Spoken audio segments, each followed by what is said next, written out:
आखिर भूतों का हम इंसानों की वास्तविक ज़िंदगी से क्या लेना देना है? क्यों वे अपनी ज़िंदगी और दुनिया छोड़ के हमारी इस दुनिया में रहना चाहते हैं? आज की हमारी कहानी भी सीतापुर की एक खूनी हवेली के बारे में है, जो कि आपको बेहद पसंद आएगी। तो चलिए कहानी को शुरू करते हैं। ये कहानी है भूतिया हवेली के बारे में।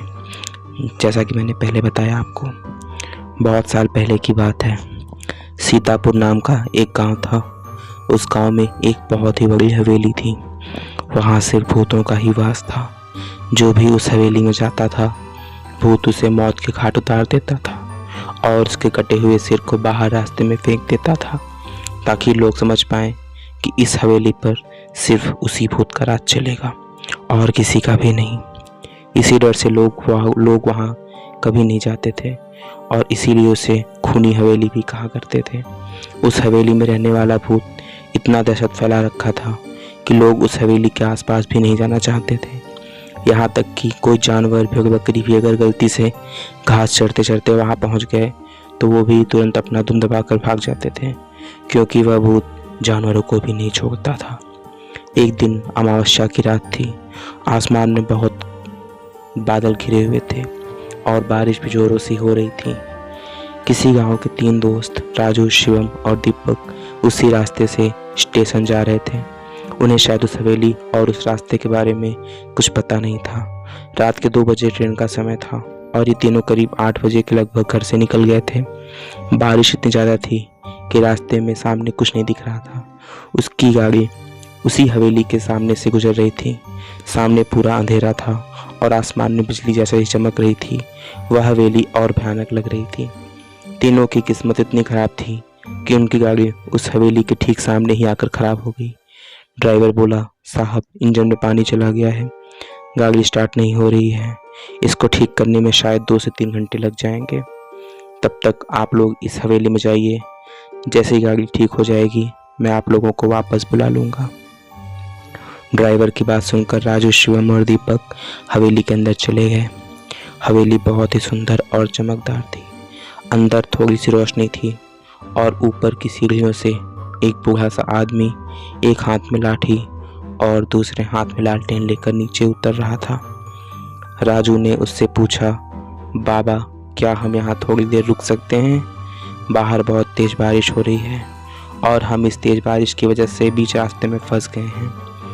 उसने पहले तो उन तीनों को गौर से देखा और बोला, ठीक है रुक जाओ। वे तीनों हाल में पहुँचे तो उन लोगों ने देखा कि हवेली बहुत ज़्यादा बड़ी और उससे कई ज़्यादा गुना खूबसूरत भी थी। वहाँ एक दीवार पर एक आदमी की बहुत बड़ी तस्वीर लगी हुई थी, जिसकी बड़ी सी मूछें, एक हाथ में तलवार और दूसरे हाथ में पहले ज़माने के बंदूक थे, एकदम राजा की तरह। और उस तस्वीर को देखने में डर महसूस हो रहा था। ऐसा लग रहा था कि ये कोई मामूली तस्वीर नहीं है। दीपक ने तुरंत उस बाबा से पूछा, बाबा क्या आप इतने बड़े हवेली में अकेले रहते हो और इस तस्वीर में ये आदमी कौन है? बाबा ने दीपक से आंख मिलाकर कहा, ये इस घर के मालिक थे, जो कई साल पहले इनकी मौत हो चुकी है और मैं इनका दूर का रिश्तेदार हूँ और इस हवेली की देखभाल के लिए यहाँ पर आता जाता रहता हूँ। आज बारिश की वजह से मैं भी घर नहीं जा पाया। चलो मैं तुम लोगों को कमरा दिखा देता हूँ।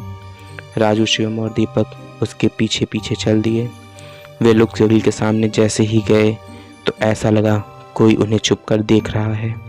उन लोगों ने अनदेखा कर दिया।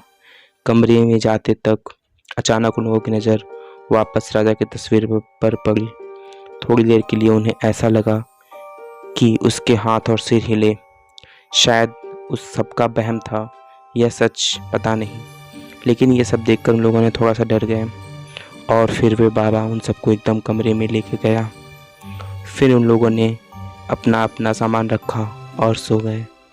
वे लोग इतना थक चुके थे कि बिस्तर पर लेटते ही उन्हें नींद आ गई। रात के शायद करीब 10 बजे होंगे। तभी शिवम अचानक चिल्लाने लगा। उसकी आवाज़ सुनकर उसके दोनों दोस्त जग गए और उससे पूछने लगे, क्या हुआ भाई, तू इतना ज़ोर से क्यों चिल्लाया? फिर शिवम बोला, मुझे एक बहुत डरावना सपना आया था। मैंने देखा कि उस फोटो वाला आदमी हम तीनों को मारने आया है। शिवम की बात सुनकर राजू और दीपक को मजाक लगा, इसलिए उन दोनों ने उसे समझाया और दोबारा सुला दिया और खुद सो गए। फिर थोड़ी देर बाद बिल्कुल वही सपना राजू और दीपक को भी आया। इसके बाद तीनों डर गए। अब उन लोगों को इतना तो समझ आ ही गया था कि एक ही सपना हम तीनों को नहीं आ सकता। इस हवेली में कुछ तो गड़बड़ है, शायद ये कहीं भूतिया हवेली तो नहीं। दीपक ने जल्दी से आकर दरवाज़ा खोलने की कोशिश की, लेकिन वो बाबा बाहर से दरवाज़ा बंद करके चला गया था। अब उन लोगों को समझ नहीं आ रहा था कि क्या करें। डर के मारे सब जोरों से प्यास लग रही थी। साथ में पानी लाए थे, लेकिन एक ही घूंट पानी पीने में सब खत्म हो गया। फिर तीनों खिड़की से आवाज़ लगाने लगे, लेकिन बाहर से कोई जवाब नहीं आ रहा था। दीपक ने अपना मोबाइल उठाकर फ़ोन करना चाहा, लेकिन वहाँ नेटवर्क ही नहीं था। सब कुछ बहुत अजीब हो रहा था। अब उनके साथ आगे क्या होने वाला है यह किसी को भी पता नहीं था, लेकिन उन्हें समझ आ गया था कि वे बहुत बुरी तरह से फंस गए हैं। पूरा एक दिन और एक रात बिताने के बाद उनके कमरे का दरवाज़ा खुला। बाहर पूरा सन्नाटा था और बाबा उनको मिला था उसका भी कोई पता नहीं था। जैसे ही दरवाज़ा खुला, तीनों पागलों की तरह दौड़ दौड़ कर कमरे से बाहर निकले और हवेली से बाहर निकलने का रास्ता ढूंढने लगे, लेकिन बाहर जाने का कोई भी रास्ता नहीं मिला। फिर सब लोग ऊपर चले गए और वहाँ से नीचे कूदने का सोचा, लेकिन हवेली इतनी ऊंची थी कि उन लोगों को हिम्मत नहीं हुई। उदास होकर सभी वापस नीचे आ गए। सबको बहुत तेज भूख और प्यास लगी थी। सब जगह देखा, लेकिन उन्हें न ही कुछ खाने को मिला और न ही कुछ पीने को। नल तो था, लेकिन उसमें से पानी नहीं आ रहा था। सब थक एक जगह बैठ गए। अब क्या करें, यही सोचकर एक दूसरे से पागलों की तरह बर्ताव करने लगे। थोड़ी देर में शाम हो गई और उस हवेली के अंदर एक शैतानी माहौल बनना चालू हो गया। थोड़ी देर में अंधेरा हो गया। तीनों दोस्त आपस में मारपीट करने लगे। ऐसे ही उन लोगों की रात बीत जाती है। फिर दूसरे दिन सुबह होती है और फिर सबको दोबारा से भूख और प्यास लगी होती है। सुबह फिर से सब लोग पानी खोजते हैं। तभी अचानक शिवम के पैर सीढ़ियों से फिसल जाते हैं और उसके पैर से खून निकलने लगता है। खून को देखते ही राजू और दीपक पागलों की तरह खून को पीने लगते हैं। तभी शिवम कहता है, अरे पागल हो गए हो तुम लोग, ये क्या कर रहे हो, जानवर हो क्या? शिवम की बात पे कोई भी ध्यान नहीं देता और उसके खून पीते रहते हैं। खून को पीने में उनकी थोड़ी सी प्यास बुझ जाती है, लेकिन अब भूख के मारे उनकी जान निकलने लगी। रात हो गई थी। राजू और दीपक के अंदर शैतान समा गया था।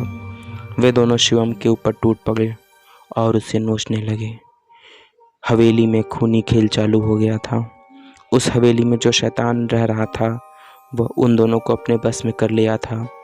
थोड़ी देर में राजू और दीपक शिवम के शरीर को काट काट कर टुकड़े टुकड़े कर दिए और उसके मांस को खाते रहे, खून को पीते रहे। शिवम की जान बची ही कितनी थी। इतने दिन से भूखा दोनों से बच नहीं पाया। शिवम की मौत हो गई। राजू और दीपक काफ़ी देर तक उसका मांस खाते रहे, जैसे कोई जानवर दूसरे जानवर का मांस नोच कर खा रहा हो।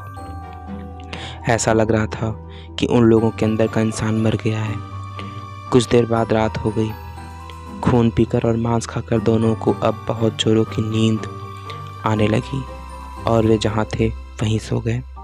सुबह हुई। दोनों थक की हालत में सो के उठे, लेकिन प्यास और भूख उनका पीछा कहाँ छोड़ने वाली थी। अब दोनों एक दूसरे का शिकार करने के लिए सोचने लगे।